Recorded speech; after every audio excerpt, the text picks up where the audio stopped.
বলতে হবে সোহার সাথে। আম পারা ধরেন, আম পারা কোটার নাম হা, নাম হা, হায়ের নিচে এক ফোঁটা, নিচে এক ফোঁটা, তার নাম জিম, নাম জিম। হায়ের উপরে এক ফোঁটা, বলেন উপরে এক ফোঁটা, তার নাম খ, তার নাম বাহুর মতো দেখা যায়, তার নাম দাল, তার নাম দাল। বলেন বলেন, তার দেখি আনিকে দেখি, আনিকে দেখি, হাত দেখো ভালো করে। বাহুর মতো, বাহুর মতো দেখা যায়, বলেন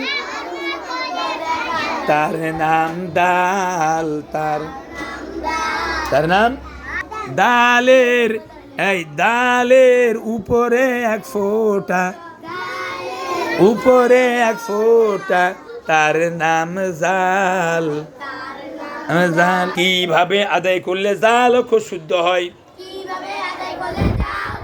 জাল যেন জিহ্বার আগা থেকে নরম ভাবে আদায় হয়, বলেন জিহ্বার আগা থেকে।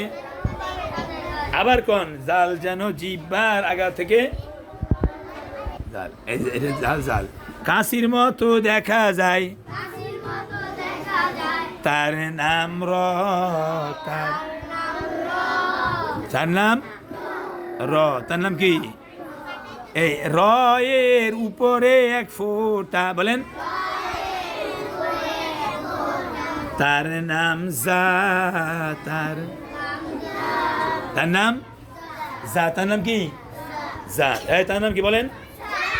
তিন আলে নাই ফোঁটা, নাই ফোঁটা, তার নাম সিন, সিন, তার নাম সিনের উপরে তিন ফোঁটা, নের উপরে তিন ফোঁটা, তার নাম শিন, তার নাম এই তার নাম শিন, তার নাম কি?